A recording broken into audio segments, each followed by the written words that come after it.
Hello friends, आज के इस वीडियो में देखेंगे वैलिडेशन ऑफ इक्विपमेंट। ये हमारा पार्ट थर्ड है वैलिडेशन चैप्टर का। पार्ट वन में हमने डिस्कस किया था क्या होता है वैलिडेशन, क्या होता है, इसके क्या स्कोप है, क्या इंपॉर्टेंस होते हैं वैलिडेशन के, और इसके टाइप्स देखे थे कितने टाइप्स के वैलिडेशन होते हैं। Process validation, validation of equipment, analytical method validation और क्लीनिंग वैलिडेशन। सो हमने सेकंड पार्ट में डिस्कस किया था क्या होता है प्रोसेस वैलिडेशन, क्या होता है, इसके कितने टाइप्स होते हैं। और आज के इस वीडियो में हम डिस्कस करेंगे वैलिडेशन ऑफ इक्विपमेंट। इससे पहले अगर आपने इस चैनल को सब्सक्राइब नहीं किया तो चैनल को सब्सक्राइब कर ले ताकि आपको नई वीडियो की नोटिफिकेशन मिल जाए। ठीक है दोस्तों, स्टार्ट करते हैं वैलिडेशन ऑफ इक्विपमेंट। जैसे नाम से ही पता चल रहा है validation of equipment means equipment का वैलिडेशन करना।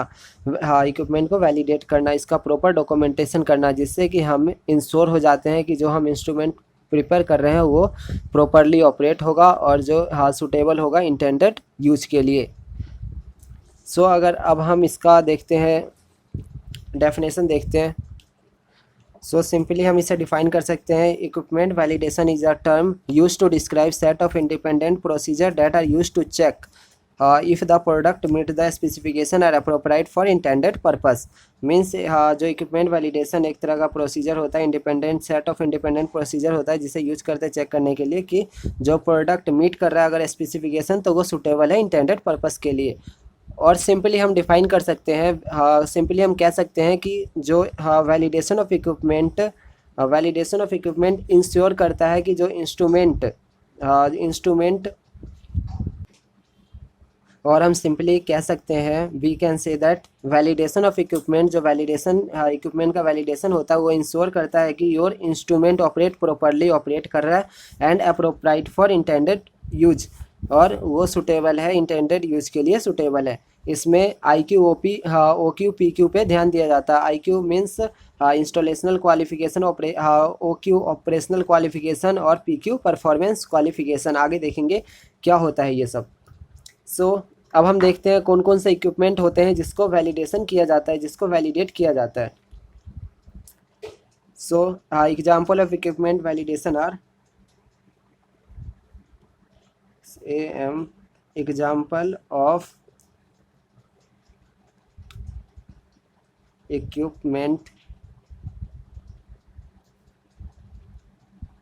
वैलिडेशन आर, कौन कौन से इक्विपमेंट है जिसको वैलिडेशन किया जाता है, वैलिडेट किया जाता है।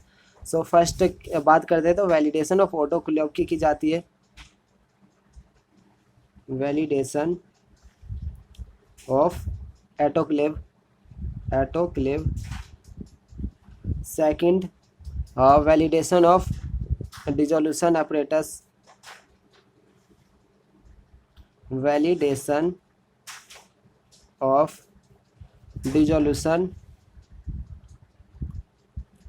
Dissolution apparatus, validation of filter, validation of filters. Fourth बात करते हैं तो validation of radiation sterilization method, validation of radiation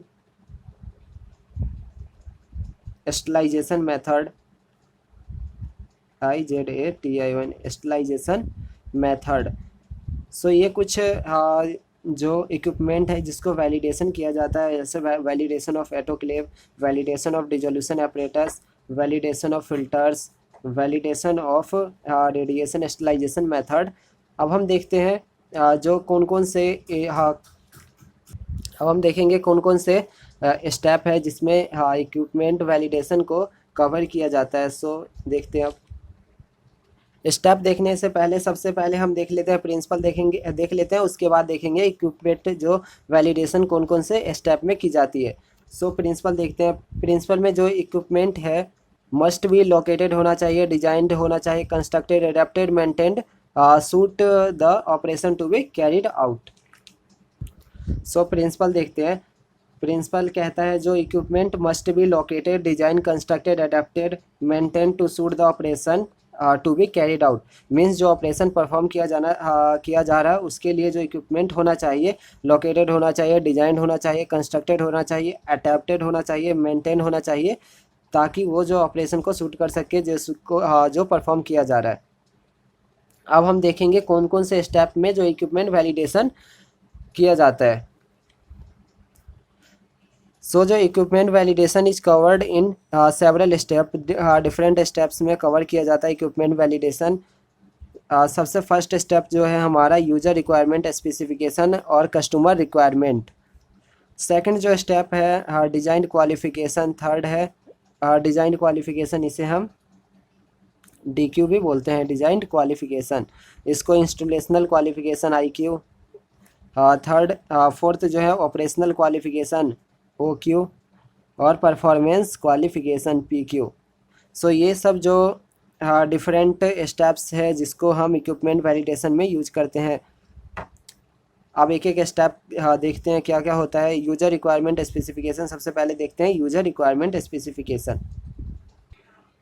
सो जो यूजर रिक्वायरमेंट स्पेसिफिकेशन जो हमारा फर्स्ट स्टेप था इक्विपमेंट वैलिडेशन का, यूजर रिक्वायरमेंट स्पेसिफिकेशन, इसमें जो कुछ रिक्वायरमेंट जो है size of equipment, speed of equipment, effectiveness of equipment, ease of operation, cleaning, maintenance, low cost and sound generation, material of construction, auto control system, overall good construction होना चाहिए किसी भी equipment को अगर फॉर्मेशन किया जाता है, किसी भी इक्विपमेंट को बनाया जाता है। ये सारे जो डॉक्यूमेंटेशन में मेंशन किया होता है। सो ये तो हमारा फर्स्ट था यूज़र रिक्वायरमेंट स्पेसिफिकेशन। अब हम देखते हैं डिज़ाइन क्वालिफिकेशन। सो जब हम कोई इक्विपमेंट की वैलिडेशन करते हैं, मीन्स इक्विपमेंट को वैलिडेट करते हैं, उसका प्रॉपर डॉक्यूमेंटेशन करते हैं, तो ये सारे बात उसमें मेंशन किया होता है कि किस तरह से क्या यूज़र की रिक्वायरमेंट है, किस हिसाब से वो कोई भी प्रोडक्ट कोई भी इक्विपमेंट बनेगा। सो फर्स्ट हमने देख लिया यूज़र रिक्वायरमेंट स्पेसिफिकेशन। अब हम देखेंगे डिज़ाइन क्वालिफिकेशन। सो डिज़ाइन क्वालिफिकेशन में इसमें भी हमें यूज़र की रिक्वायरमेंट को कंसाइडर करना होता है। डिज़ाइन क्वालिफिकेशन में जब हम डिसाइड करते हैं स्पेसिफिक डिज़ाइन, किसी भी सिस्टम इक्विपमेंट का स्पेसिफिक डिज़ाइन जब हम डिसाइड करते हैं तो इसमें भी हमें यूज़र की रिक्वायरमेंट कंसाइडर करना होता है। सुटेबल जो सप्लायर है उसको सिलेक्ट करते हैं फॉर द अप्रोप्राइट सिस्टम और इक्विपमेंट के लिए। इसके बाद हम बात करते हैं इंस्टॉलेशनल क्वालिफिकेशन। जो इंस्टॉलेशनल क्वालिफिकेशन होता है ये स्टेबलाइज करता है कि जो हमें करेक्ट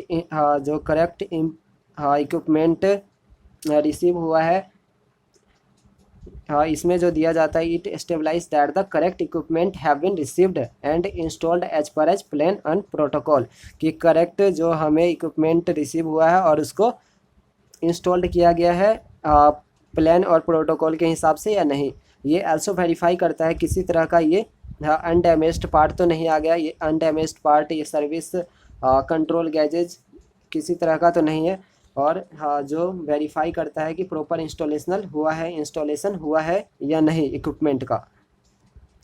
इसके बाद हम देखते हैं ऑपरेशनल क्वालिफिकेशन। सो अब हम देखते हैं ऑपरेशनल क्वालिफिकेशन। जो ऑपरेशनल क्वालिफिकेशन होता है इसमें देखा जाता है कि इक्विपमेंट जो करेक्टली ऑपरेट हो रहा है या नहीं, जैसा कि वेरीफाई किया गया क्वालिफिकेशन प्रोटोकॉल में, जैसे कि वेरीफाई किया गया है। इसके बाद परफॉर्मेंस क्वालिफिकेशन ये डेमोन्स्ट्रेट करता है, it is the performance qualification is the process of demonstrating that the instrument consistently performs according to the specification.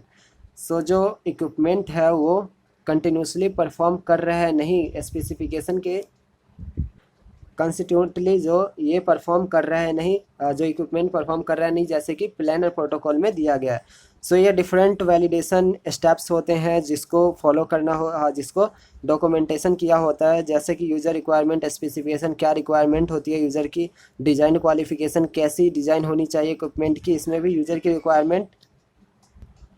So इंस्टॉलेशनल qualification में देखा जाता है किस तरह से इंस्टॉल हुआ है प्लान और प्रोटोकॉल के द्वारा। इसमें आल्सो वेरीफाई करते हैं कि किसी तरह का अनडैमेज्ड पार्ट तो नहीं आ गया, डैमेज्ड पार्ट तो नहीं आ गया। और ऑपरेशनल क्वालिफिकेशन में वेरीफाई करता है कि ये प्रॉपरली ऑपरेट हो रहा है नहीं प्लान और प्रोटोकॉल के हिसाब से। परफॉर्मेंस क्वालिफिकेशन में जो इसकी परफॉर्मेंस कंटिन्यूसली कैसे परफॉर्म कर रहा है प्लान और प्रोटोकॉल के द्वारा।